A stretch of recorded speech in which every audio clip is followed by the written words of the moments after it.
और मुक्तिनाथ क्षेत्र, ये नेपाल में एक जगह पड़ता है मुक्तिनाथ, वहां पर जाकर वो भगवान का भजन करने लगे। अब एक बार की बात है, वो गंडकी नदी में जाकर सूर्य भगवान को अर्घ्य दे रहे थे। वहीं पर एक मृगी थी जो शेर के दहाड़ को सुनकर बड़े जोर से छलांग लगा दी। छलांग लगाई तो उनका तो गर्भ गिर गया, लेकिन उनके गर्भ में जो बालक था वो मृग शावक, वो बड़ा व्याकुल हो गया।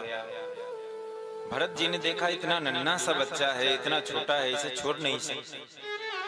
दया आई तो उसे उठाकर वो अपने कुटिया में ले गए। उनकी खूब सेवा शुश्रूषा करते हैं। किसी से स्नेह करना अच्छा है, किसी से लगाव हो जाए ये भी अच्छा है, उनसे हम जुड़ जाएं ये भी अच्छा है, लेकिन आसक्ति बंधन का कारण बन जाती है। भरत ने मृग शावक को अपने पास रखा, सही है, पर धीरे धीरे वो मृग शावक में आसक्त हो गए। मतलब दिन रात में उन्हीं की चिंता करते कि ये क्या खाएगा, कैसे रहेगा, कहाँ सोएगा। और इतना ज्यादा उनमें उनका मन लगा कि जब भरत ध्यान में बैठ जाते हैं तो वो मृग शावक आकर उनके ध्यान को भी तोड़ देता है।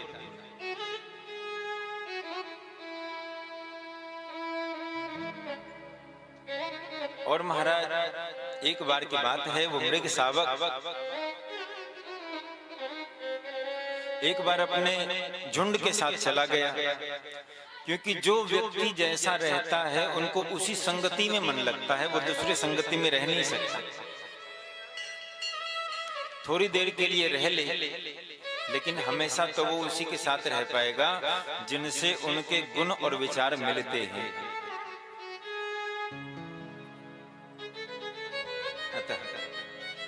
मृग शावक अपने झुंड के साथ गया। राजा भरत व्याकुल हो गए। सूर्य से पूछा, चंद्रमा से पूछा, तारागणों से पूछा, वृक्षों से पूछा, पेड़ पौधों से पूछा, पृथ्वी से पूछा, सबसे पूछा, काऊ ने कछु नाय बतायो। फिर भरत व्याकुल होकर उसी मृग का चिंतन करते करते अपने शरीर का त्याग कर देते।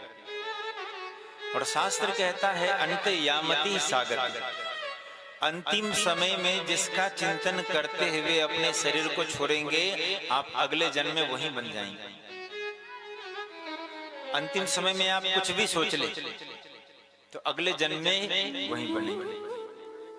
अब लोग कहते हैं अगर इतना सा शर्त है तो जीवन भर कुछ भी करो, अंतिम में भगवान का चिंतन करो तो हमें भगवान का धाम तो निश्चित सर्टिफिकेट मिल जाएगा। क्यों महाराज? पर वैसा होता नहीं। हमने जीवन भर जो किया है अंतिम समय में वो ही कर पाएंगे, अलग सोच के भी नहीं कर पाएंगे। भगवान कृष्ण गीता में कहते ओम इति एकाक्षरम ब्रह्म व्याहरण मां मनुस्मरण यह प्रयाति त्यजन देहम स याति परमाम गतिम।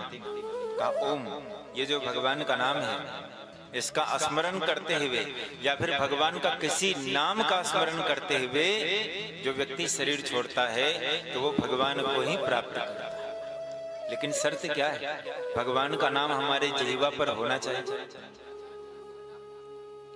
लेकिन ये यूं ही नहीं होगा, इनके लिए हमें जीवन भर माला फेरते रहना होगा, भगवान का भजन करना पड़ेगा। एक मृगा के संग ते भरत धरी मृग देह, तुलसी उनकी कौन गति जो घर घर करत संग। राजा भरत ने गलती क्या की? कुछ नहीं, बस एक मृग शावक में उसका मन लग गया, जिसके कारण उसे मृग का शरीर मिल गया। तो जितने इतनी छोटी सी गलती की उसे मृग के शरीर में जाना पड़ा, और जो इतनी बड़ी बड़ी गलतियां करते हैं तो महाराज उन्हें कौन सी योनि मिलेगी, कौन सा शरीर मिलेगा?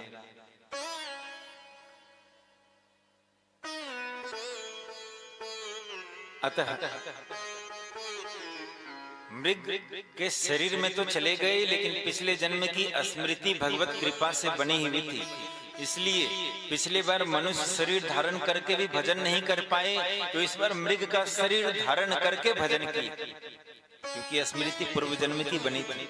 तो भले ही शरीर मृग का मिल गया, लेकिन मृग शरीर से इसने भजन किया।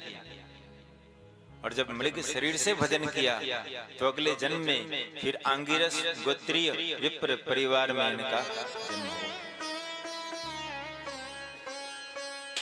उनके पिताजी ने बहुत प्रयास किया कि ये जो है समस्त वेद वेदांत को कंठस्थ कर ले, पर उसने एक भी मंत्र याद नहीं किया। उन्हें पहले से सब आता था, लेकिन इसने सोचा अगर मैं इन्हें बता दूंगा कि हमें ये आता है तो पहले जन्म में हमारी दुर्गति हो गई, कहीं ऐसा ना हो कि फिर से हमारी दुर्गति हो जाए। तो भरत तो नाम था, लेकिन नाम के आगे जड़ लगा लिया। जड़ मतलब जिसे कुछ ना पता, जो पागल, जड़ भरत।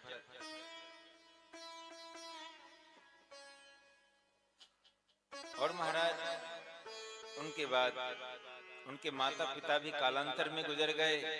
उनके भैया ने उसे खेत पर लगा दिया, कहा जाओ तुम अपने खेती की रक्षा करना, कोई पशु आदि हमारे खेत में प्रवेश न कर जाए, देखभाल करते रहना।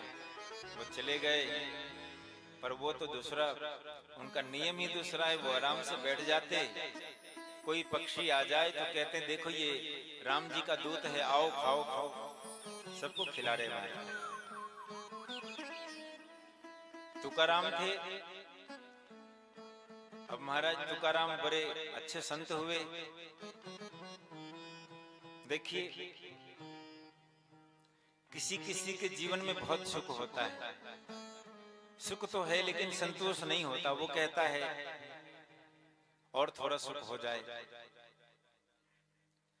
तो जो व्यक्ति ऐसा होता है कि सुख होने के बाद भी संतुष्ट नहीं होता, तो वो हमेशा दुखी रहता है, क्योंकि ठाकुर जी ने उसे सुख दिया है, सब कुछ दिया है, लेकिन फिर भी वो खुश नहीं। लेकिन जो व्यक्ति ऐसा है कि उनके जीवन में दुख रहे और दुख को ही वो सुख बना ले, फिर उनके जीवन में दुख कभी आ नहीं सकता, क्योंकि उसने दुख को ही सुख समझ लिया।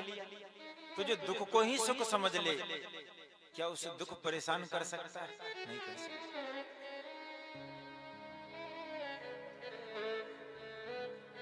तो महाराज एक बार तुकाराम की जो पत्नी है वो घड़ा लेकर जा रही थी पानी भरने के लिए, और जब पानी भरने जा रही थी तो तुकाराम जी मंदिर में बैठकर सीताराम सीताराम का कीर्तन कर रहे थे। और जब कीर्तन कर रहे थे तो उनकी पत्नी ने देखा कि ये तो बस भगवान का नाम लेते रहते, और उनको भजन कीर्तन पसंद नहीं था। उसने कहा देखो ये बिल्कुल निठल्ले बैठे हुए हैं, कछु काम धाम करे ना है, या पे कछु आमे ना है महाराज। उसने कहा देखो हम तो उधर जा रहे हैं पानी भरने के लिए और हम वापस आएंगे, और अगर हमारे आते आते तुम यहाँ से नहीं हटे तो तुम समझना कि हम क्या करें। तुकाराम ने कहा ठीक है तुम जाओ, जब तक पानी भर के लाओ। वो गई पानी भरने, और ये तो महाराज इनको भजन का ऐसा नशा चढ़ा कि और जोर जोर से भजन गाने लगे। उनकी पत्नी ने देखा अरे हम पानी भर के आ गए और ये तो बस भजन में ही लगे हैं और जोर जोर से कीर्तन कर रहे।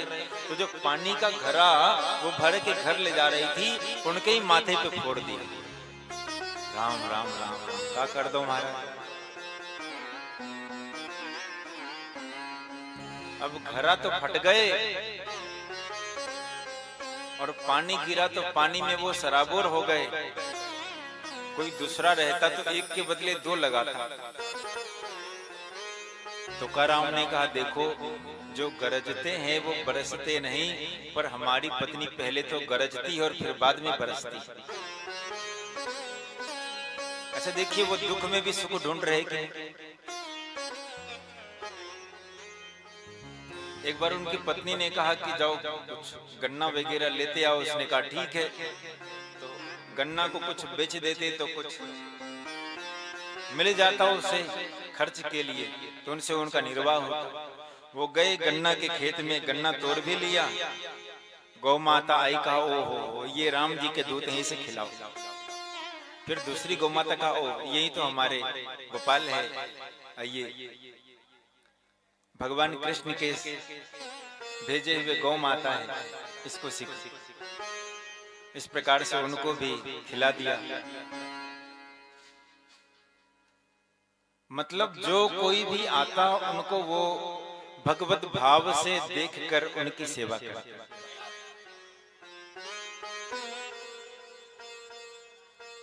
अब महाराज जब घर वापस गए तो मात्र एक गन्ना बचा उसके पास। उनकी पत्नी ने कहा कि ये बताओ, तुम्हें हमने गन्ना लाने के लिए भेजा था, कहाँ लेके आई? एक गन्ना दिखाया, और जैसे दिखाया तो उनकी पत्नी ने गन्ना को लेके बड़े जोर से वाके माथे पे मारो मारो। इतने जोर से गन्ना पटका कि गन्ना का 2 टुकड़ा हो गया। तुकाराम कहते देखो घर में 2 आदमी, एक तुम और एक हम, अपने आप 2 टुकड़े हो गए, एक तुम खा लो और दूसरे। देखिए दुख को सुख समझ रहे हैं, फिर इनके जीवन में दुख कभी नहीं आ सकता।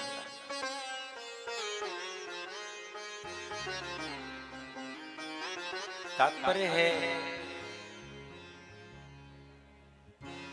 जो भगवान के भक्त हो जाते हैं उनके जीवन में सुख और दुख समान हो जाता है।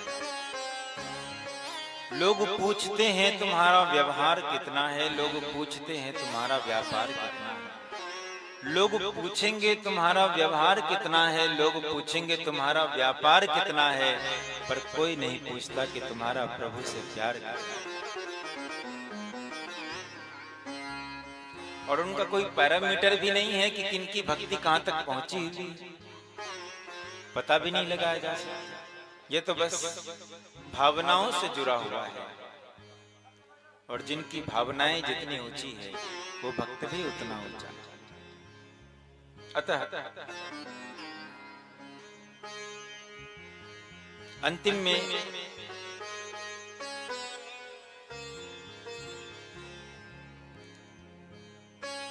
जड भरत का रहुगन नाम के राजा के साथ संवाद होता है, और जड भरत रहुगन को भी मुक्ति दिलाते हैं और स्वयं भी मुक्त हो जाते हैं। बोलिए भरत महाराज की जय।